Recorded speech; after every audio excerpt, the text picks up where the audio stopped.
Alhamdulillah rabbil alamin wa sallallahu wasallam ala sayyidina Muhammadin wa ala alihi wa sahbihi ajma'in. Min kitab Khulasat Nurul Yaqin Sirat Sayyidil Mursalin.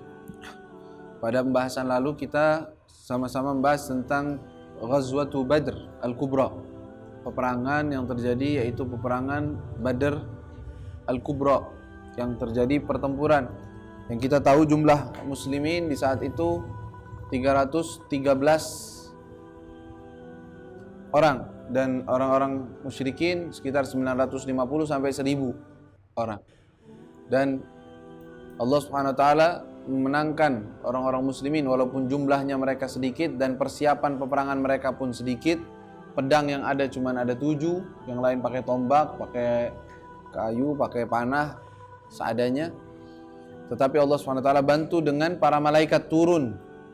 Bahkan dalam beberapa kitab sirah disebutkan malaikat terkadang turun bersama peperangan orang-orang muslimin khususnya di zaman Nabi, tetapi tidak ada peperangan yang mereka ikut andil dalam ataupun menyerang orang musyrikin atau orang kafir kecuali di peperangan Badr.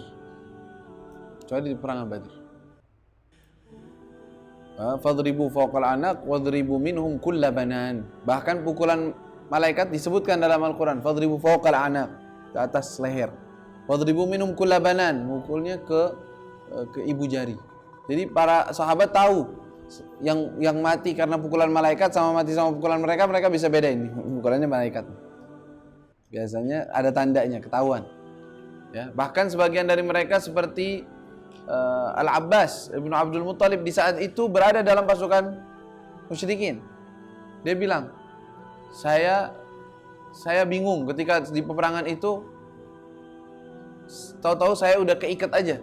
Ternyata yang megang saya orangnya lebih kecil dari saya. Abbas badannya besar, keker, kuat. Kata dia, yang megang tahu-tahunya orang-orangnya lebih kecil. Kata dia, nggak mungkin kalian yang megang anak, nggak mungkin. Ada malaikat yang megangin dia, makanya tertawan Sayyidina Abbas sebelum beliau memperlihatkan Islamnya. Karena beliau dalam riwayat bahwa beliau sudah memeluk Islam tetapi masih menutupinya untuk memberikan kabar tentang orang-orang Quraisy kepada Nabi SAW.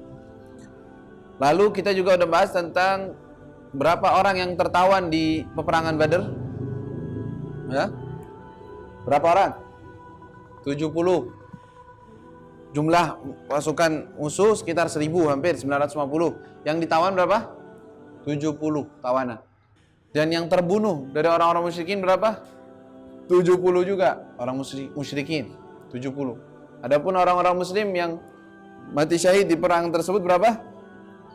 Sekitar 14 orang. Nah itu 70. Apa yang Rasulullah wasiatkan kepada para sahabat tentang 70 orang ini tawanan? Kata Nabi, ahsinu ilal asra, berbuat baiklah kalian kepada tawanan. Sampai-sampai mereka memberikan makanan yang enak kepada tawanannya, yang mereka makannya yang gak enak.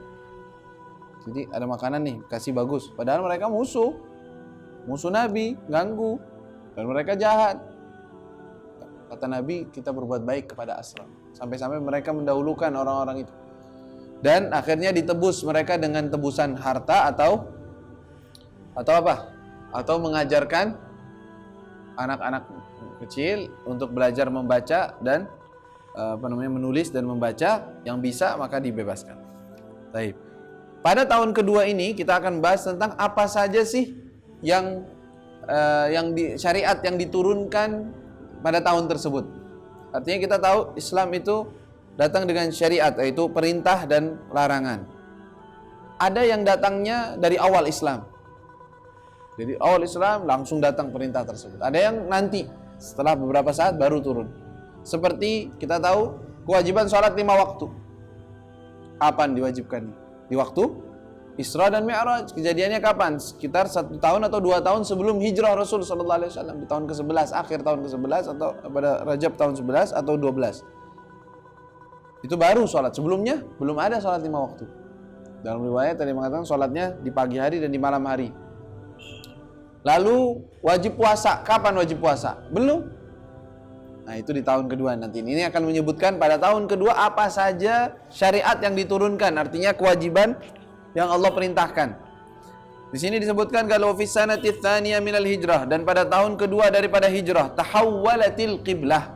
Kejadian bersejarah pada tahun kedua hijrah adalah tahawwalatil qiblah, berpindahnya kiblat. Min Baitul Maqdis ilal Ka'bah, dari Baitul Maqdis, dari arah ke Baitul Maqdis, yaitu di Masjidil Aqsa, ilal Ka'bah, ke arah ke Ka'bah Mekah. Ba'da an dhallal muslimun, ba'da setelah dhalla, yaitu berapa lama, al muslimun, orang-orang muslimun, yastaqbiluna Baitul Maqdis, mereka menghadap ke arah Baitul Maqdis. 16 syahran, 16 bulan. 16 bulan setelah hijrah. Ini hitungannya 16 bulan setelah hijrahnya Rasul sallallahu alaihi wasallam. Kalau udah 16 bulan kan 12 bulan 1 tahun, berarti masuk ke tahun kedua. Setelah 16 bulan datang perintah dari Allah untuk berpindah Ka'bahnya, arahnya salat ke arah Ka'bah. Jadi kita tahu, tadi kita sebutkan bahwa perintah salat 5 waktu turun di mana? Di Mekah apa di Madinah? Hah? Di Mekah. Kan Isra Mi'raj Rasulullah masih di Mekah ya, sebelum hijrah. Baik, Rasulullah di saat itu sudah tahu arah kiblatnya. Kiblatnya kemana? Ke Baitul Maqdis. Nah, di saat itu Rasul sallallahu alaihi wasallam biasanya kalau masih di Mekah, itu kalau mau sholat itu beliau pergi ke Ka'bah, ya, ke arah Ka'bah. Misalnya ini arah ke Masjidil Aqsa atau Baitul Maqdis, ya. Nah, ini Rasulullah di Mekah, ini kota Mekah misalnya. Maka Rasulullah berusaha untuk mencari posisi sholat beliau yang menghadap ke arah Baitul Maqdis tetapi membelakangi Ka'bah. Jadi misalnya ini Ka'bahnya, ya. Rasulullah nggak sholat ke sini, di sini untuk ke arah sana enggak, tetapi berusaha mencari tempat biar mengarah ke Ka'bah, arahnya juga ke Baitul Maqdis. Kalau di Mekah kan bisa. Baik. Di saat di Mekah begitu Rasulullah lakukan. Setelah beliau hijrah ke kota Madinah itu posisinya antara Baitul Maqdis dengan Ka'bah, itu Mekah. Di sini posisinya misalnya. Maka berarti ketika Rasulullah sholat di Madinah, arahnya kemana? Baitul Maqdis. Ka'bahnya mana? Di belakang, membelakangi Ka'bah. 16 bulan begitu.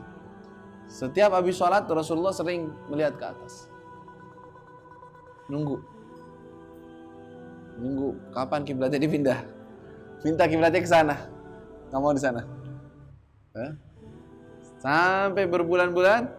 Setelah 16 bulan turun firman Allah, qad nara taqalluba wajhika fis sama falanuwalliyannaka qiblatan tardaha fawalli wajhaka syatral masjidil haram wa haitsu ma kuntum fawallu wujuhakum syatrah. Allah SWT katakan, kami telah melihat pergerakan wajahmu di langit. Artinya selalu Rasulullah melihat ke langit. Nggak doa, nggak minta kepada Allah, tapi nunggu aja. Kapan nih turun perintah? Kapan turun perintah? Ya, nunggu perintah dari Allah. Habis itu kata Allah SWT, kami akan mengizinkan kepadamu untuk menghadap ke arah kiblat yang engkau mau, sesuai yang engkau mau. Fawalli wajhaka syatral masjidil haram. Udah, itu sekarang ngadepnya ke arah Masjidil Haram.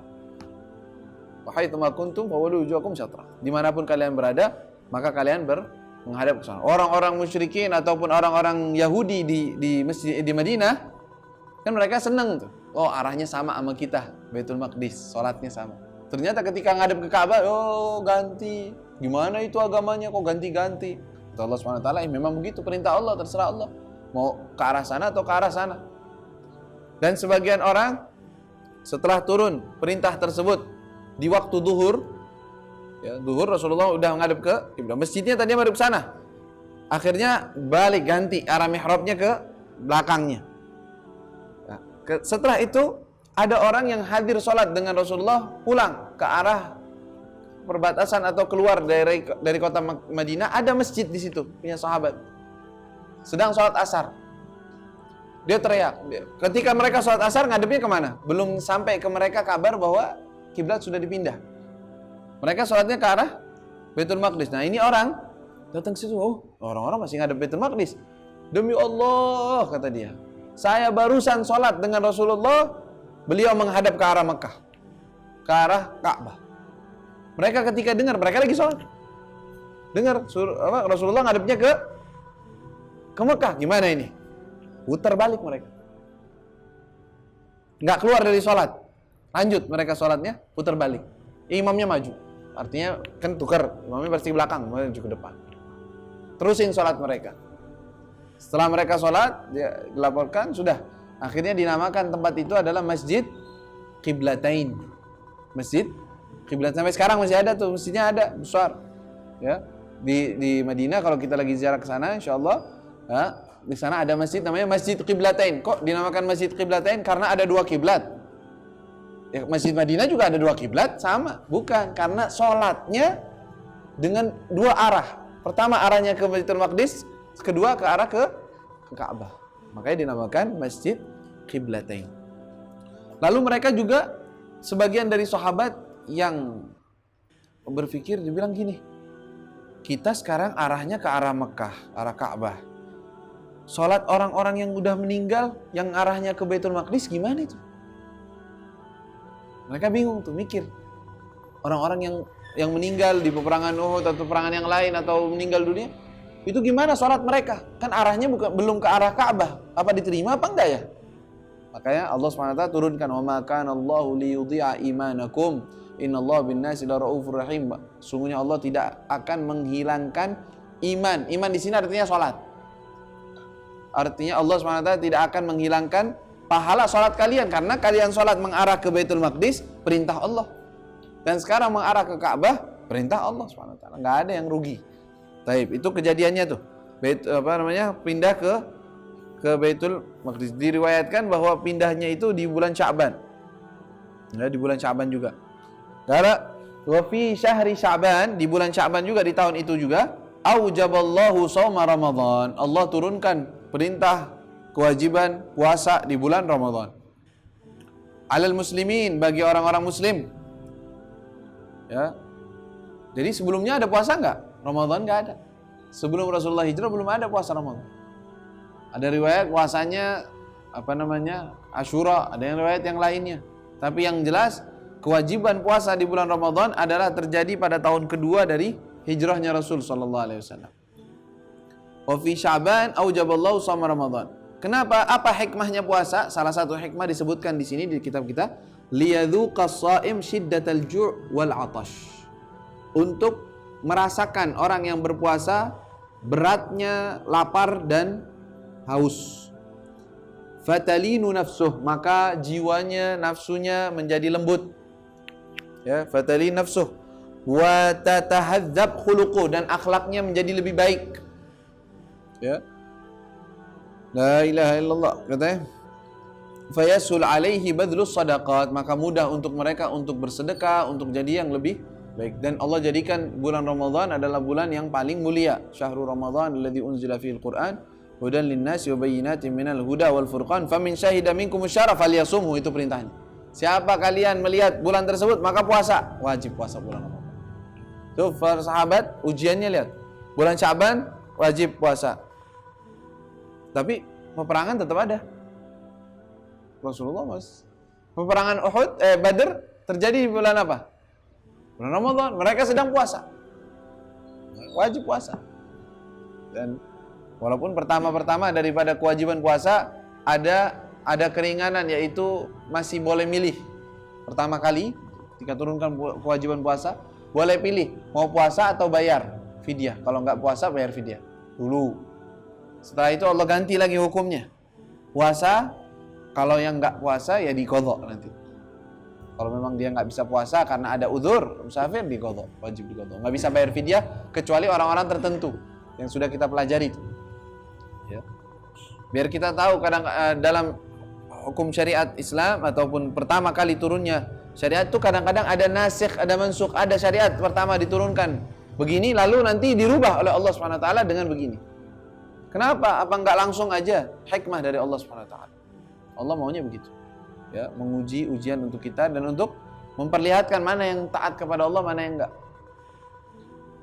Taib wa fiha aujaballahu zakatul fitr wa fiha, dan pada tahun itu juga aujaballah, Allah mewajibkan zakatul fitri, zakat fitir, ya, zakat yang dilakukan ketika setelah selesai bulan Ramadan. Di Ramadan itu diwajibkan zakat juga.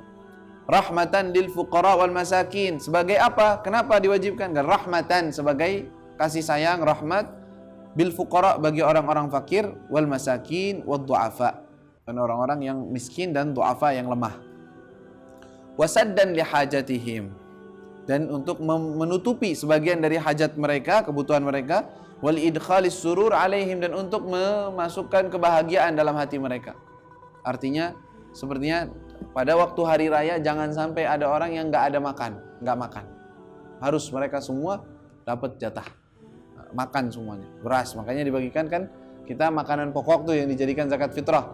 Artinya jangan sampai di hari raya Idul Fitri nggak ada yang ada orang yang nggak makan, ada orang nggak punya makanan, jangan sampai. Ya. Wa fiha aujaba zakat al-amwal, dan di dalamnya juga diwajibkan zakat harta, zakatul mal. Wa a'taha lil asnafits tsamaniyah, dan diberikan kepada 8 golongan sesuai dengan kitab fikih yang kita pernah pelajari. Litadumal mahabbah, untuk salah satu hikmah daripada diwajibkan zakat apa? Selain mensucikan harta, mensucikan jiwa, menghilangkan kepelitan, dan juga menunjukkan kebaktian kita kepada Allah Subhanahu wa taala. Salah satu hikmahnya di sini sebutin litadumal mahabbah, untuk selalu langgeng, selalu terus mahabbah, kecintaan, bainal aghniya wal fuqara, antara para orang-orang miskin, orang kaya dengan orang-orang miskin. Fa yata'awanu wa yatanasaru, dan agar mereka saling membantu dan saling menolong. Wa yantazimul amn, dan menjadi rasa aman itu bisa terjaga. Karena nggak ada iri, udah kalau udah dapat jatahnya, oh iya ini orang kaya tapi ngasih juga ke kita, ya begitu. Wa fiha, dan di dalamnya juga di tahun tersebut sanna salatul idain, Allah mensunnahkan salat idain, salat lebaran, Idul Fitri dan Idul Adha. Rasulullah SAW kumpulkan orang-orang untuk salat Idul Fitri dan Idul Adha. Dia tamakkana abnaul baladil wahid min al-ijtima', agar orang-orang di satu kota bisa kumpul, saling kumpul. Ya. Silaturahmi sekota. Kalau yang seminggu sekali, yaitu satu Jumat sekali, yaitu untuk satu wilayah. Tapi kalau udah lebaran, satu kota. Makanya ketika Rasulullah SAW membuat Idul Fitri, beliau jadikan sholatnya di lapangan. Karena banyak yang hadir. Dari luar-luar, dari pedesaan, mereka kumpul semua pengen temu Rasulullah SAW di hari raya tersebut. Makanya Rasulullah buat di lapangan. Tetapi tidak ada larangan untuk dibuat di masjid atau di tempat yang lain, nggak ada. Ya. Makanya begitu, ada hikmahnya di situ. Fi yaumai Idul Fitr wa Idul Adha, di kedua hari raya Idul Fitri dan Idul Adha. Ini kejadian-kejadian yang terjadi pada tahun kedua dari hijrahnya Rasul sallallahu alaihi wasallam. Nanti kita akan masuk ke dalam tahun ketiga daripada hijrahnya Rasul sallallahu alaihi wasallam. Ya, tentunya ini kitab singkat ya. Mukhtasar. Setidaknya kita tahu, kejadian tahun kedua adalah kejadian adanya puasa bulan Ramadan. Kalau enggak, yang lain banyak lagi masih kejadian-kejadian yang lainnya, tafsil atau rincian dari kejadian-kejadian tersebut juga ada banyak. Sebagaimana kita bilang, kalau kita mau ceritakan tentang peperangan Uhud aja, Badar aja, bakal lama, bakal panjang ceritanya. Tapi mengikuti arah kitabnya, biar kita juga nggak terlalu panjang, nggak terlalu singkat. Ya, mengetahui kejadian-kejadian bersejarah yang dialami oleh Rasulullah Sallallahu Alaihi Wasallam. Wallahu taala a'lam.